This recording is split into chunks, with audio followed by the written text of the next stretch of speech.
Hello, and welcome to another edition of The Beat, our quarterly update to the police department. And once again, we're here with our Chief, Dan Templeman. Hello, sir. How are you doing today? I'm doing really good. Thank you. How are you? I'm doing well. Have you had a good summer so far? Yeah, so far so good. Yeah, beautiful weather. Great weather. Yeah, you can't ask for too much more, huh? Yeah, it's been super this year. That's great. Well, tell you what, let's jump right into it. One of the topics we've been talking about for quite some time is actually the recruiting efforts that the police department's done. I know we've had a large involved effort to get more officers on the street and helping the public. Where are we at on that?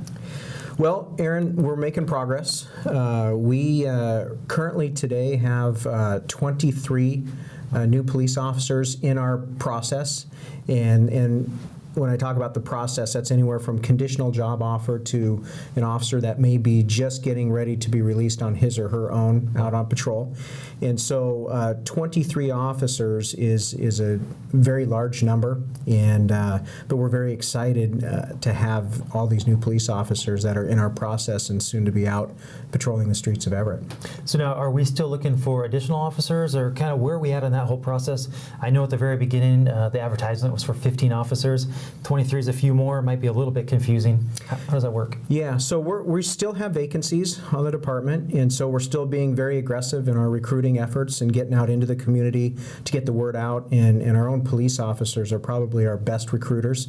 And as they make contacts in the community and identify individuals that they know through the job or through their own personal acquaintances, that would be good police officers. And so we're continuing to be aggressive in that regard. And the goal at the beginning of the year was to hire 15 officers, and I think we're going to surpass that. I think we're going to push towards 20. Is going to be my goal this year, and with retirements, I think that we will have the vacancies to be able to accommodate for that. But then you run into some challenges when it comes to having the training capacity to get that many officers trained up and ready to hit the road. But quality will continue to be our number one concern when looking at potential police applicants. Excellent. Ironically, we have a question about training a little bit later on as well, but I know we had talked about the process before and training, how long it takes and all that, so a very involved and in-depth process. So, yeah, training of police officers is critical. And it all starts with that police officer once we hire the police officer, and they get an academy date, and they spend 4 months in the basic law enforcement academy, and there they get trained on all the basics, from traffic stops to responding to domestic violence calls to how to handle and respond to an incident involving, let's say, a mentally ill subject. So a lot of different training. It's very intensive for the new recruit to go through that basic training. But then once we get them back to the department, it doesn't end there.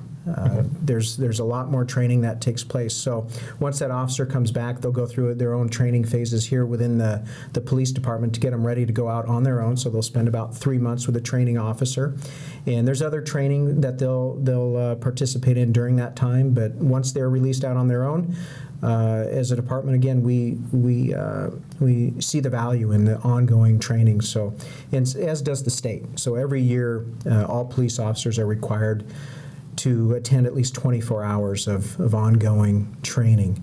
And so every one of our officers in our department meets that mandate, and then we have certainly much more additional training that is made available as well. Well, since we're actually talking a little bit about the training, we are kind of special in our department as far as training goes. We have some equipment and some procedures that maybe other departments might not. Do you want to talk a little bit about that, the scenario-based trainings? Sure.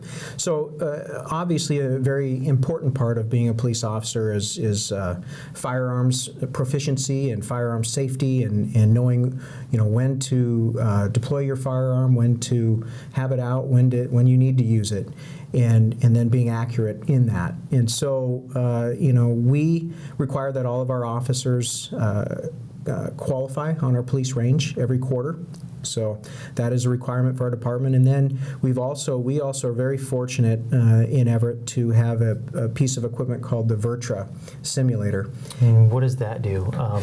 I hear that that's a pretty, actually kind of a fun experience, but at the same time it's very stressful. How does that whole VirTra work? Yeah, so what this is a piece of equipment that we were fortunate enough to acquire through a grant, and it is just about a 360-degree screens around the officer. The officer steps up onto a stage area, and there are several hundred different scenarios that the operator of the equipment can run the officer through. So every quarter, our officers are required to go through the VirTra qualification as well, and so it could be, like I say, a variety of different situations that the officer would encounter, and all of our officers see the same scenario each for the quarter, and then we change it every quarter, and those scenarios not only test the accuracy of the officer when they fire their simulated weapon at the screen, but it can track where those rounds are going on the screen, where they're striking a suspect if in fact it's a shoot situation. But again, more importantly, it tests the ability of the officer to make that decision. So quite often, we'll run our officers through no-shoot scenarios. And so the officer has to make that decision, that split-second decision, based on all the information that they're seeing on that screen as to whether or not it's a deadly force situation or not. And then once the scenario ends, we then will debrief that incident with the officer and talk through, what they saw. And if they decided that they were going to use their firearm and shoot, what criteria led them to that decision? And to the contrary, if they decided not to shoot in that situation, we will talk through that as well with the officer. So having 360 degrees really puts an officer and maybe two officers into a situation where they really have to consider what's going on all around them, situational awareness.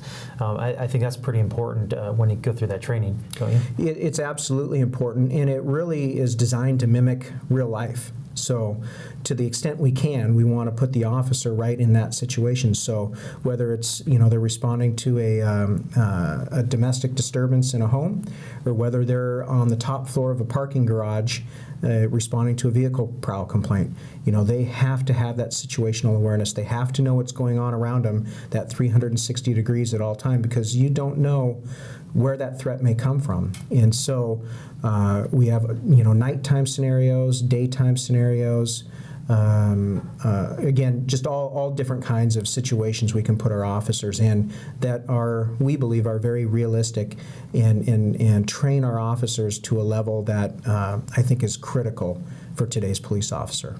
Well, it's kind of interesting because we've kind of gone from talking about the introduction of a police officer and the intense amount of training they've gone, and then as well about the continued training. The state training is required, as you had mentioned, and as well we have the VirTra machine. So it's pretty good. I know that you are solely dedicated and focused on making sure that we have the best police department and well trained, which is very important. So that's a great thing. So at this point in time, we're actually going to take a quick break, and we'll be right back.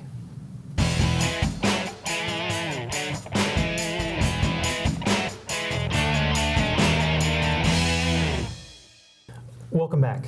Chief, thank you for staying with us. Yes. I want to talk just a little bit about the summer activities. This summer's been a beautiful, beautiful weather, and I know the department has been very active in the community. What have we been doing and what's going on? Yeah, well, we do appreciate the weather cooperating with all of our summer events. Summer is definitely a busy time for us, not only call load wise, but in terms of a lot of the outreach that we do.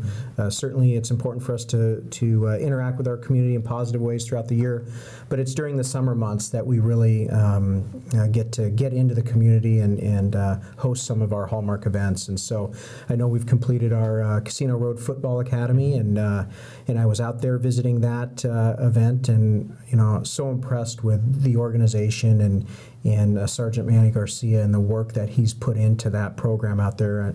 I know this year we had over 500 kids participating in that event, and many, many more that were on a waiting list to get in there, but we just couldn't accommodate it. It's become so popular. Not enough room anymore. Not enough room, but certainly for those that do attend, it's a memorable event for them, filled with a lot of different activities, not just playing soccer, but other events that Sergeant Garcia has organized to bring in and keep the kids entertained. And then certainly great involvement from our community and from our police officers who love to get out there and play soccer, or as in your case, dance with the kids. Dance with the kids. I even try and get you to dance a little bit, but well, I'm still working on that. We're still working. Yeah. We're still learning. How's that? That sounds good, yeah. So we've got the football academy and our junior police academy is another great event that gets a lot of participation and is known throughout the country as a model. And then our 4th of July events that we have at the police station, and again, very successful, and another opportunity for us to really interact on a personal, one-to-one basis with the members of our community. Feedback that we've received from the community has been all positive about that open house. Be able to look at some of the equipment that we use on a daily basis, and in some cases, try on some of that equipment or use and handle some of that equipment. And I think for our citizens, that's important, that they kind of understand what it is we do on a daily basis, the tools that we use and how we use them, and when it's appropriate to use those tools. Yeah, that's very true. And as you're also talking about our marquee programs, the community programs, Badges for Baseball is coming up. That camp is always full to capacity well before the event. So pretty good items and things that we're doing in the community. Yeah, I'm very proud of all the different events that we're able to participate in and host every year, and the Badges for Baseball is another, event that is known and recognized throughout the country as a model. And one of our school resource officers, Mark Carter, has devoted a lot of time and effort to organizing that event. And again, lots of kids, lots of different teams, and I know they do softball as well, so it's not just baseball. We have coaches and volunteers from throughout the community that all support us in all of these events and make it all possible for us. But definitely looking forward to the Badges for Baseball again this year. And with the weather the way it is, I'm sure it'll be a great event again. Oh, it's going to be fun. A lot of suntan lotions used that week. So, going back to one of our very first sessions that we were able to sit down and talk, we had talked a little bit about this. We had talked a little bit about the strategic plan and kind of what that means to the department. Where are we at on that, and kind of can you give us an update on where we're going? Sure. We have talked about the strategic plan, and it is a very, very important document for us in the police department. And it kind of, for us and for me, is the roadmap. Mm-hmm. It's what will help us as an agency identify our priorities in the next 3 to 5 years. And so, through a lot of community engagement and internal stakeholder interviews with our own employees, we developed this roadmap and identified 4 main strategic initiatives that we will focus on, through 2018, at which time we'll look at updating our plan again. But those 4 strategic initiatives: community policing, communications, crime fighting, and culture. And within those initiatives, there are a lot of goals and objectives that we've identified through the collaboration of not only, again, our internal employees, but also a lot of community involvement in going out and interviewing not only businesses but citizens within our community and identifying from them what's important to them as community members and what their expectations are of their police department. So in saying all that, have we been able to implement and actually move forward on some of those, and kind of where are we at on that? Yeah, and so, developing that strategic plan is a huge undertaking, and it took us over a year to get to the point of being able to actually publish that plan. And then, of course, you kind of hit the nail on the head. The next huge task is now actually implementing some of the changes that have been identified through the plan. And so we have created internally an implementation team, and that is comprised of our 4 captains. And those captains have developed subcommittees that are looking at a lot of these different recommendations that were made by not only the community but our own employees. And those committees have developed recommendations as a result of the information from the plan and their work. And so those recommendations come up through to that implementation team, and then that implementation team then begins to do just that, figure out a way to make things happen. And so we have made a lot of minor changes in some things throughout our department involving our field training and communications, and we'll continue to look at all the different strategic initiatives and work with that implementation team to actually make some changes and move forward and progress as a department. So within this strategic plan, and I can say it a little bit easier this time, within that plan though, where does technology fall and how are we using modern technology? We've been in the news a little bit about it, but how are we using modern technology to really kind of help us and propel us forward? Well, I think technology is critical in law enforcement. Technology runs our daily lives and pretty much everything we do. And I think as a police department, we have to be progressive with our technology. Within our crime fighting initiative is where a lot of our technology related goals and objectives fall. And so we will be looking at technology. We certainly already have. We talked a little bit about the VirTra, our firearms simulator. We are in the process of implementing a new CAD RMS system, which will make information a lot more accessible to our officers and to other departments, so we can share information a lot more easily. And then we'll continue, I think, to look at technology through one of the subcommittees that's been developed as a result of our strategic plan, to be looking at that and looking at the recommendations that they're making that are within our financial constraints, but make sense and will allow us to do our jobs more efficiently. And so we'll continue to look at that. And I think technology is going to play a major role, in our department as we move forward in the coming years. That's cool. And again, it's one of those weird topics because it's always changing and always advancing. So sometimes it's tough to keep up with, but it really is a good tool for our department. Yes, yeah. Absolutely. Well, thank you very much, Chief, for being with us today. Really appreciate the information. I know the public does as well. And thank you as well for joining us. And as always, make a positive impact on your community.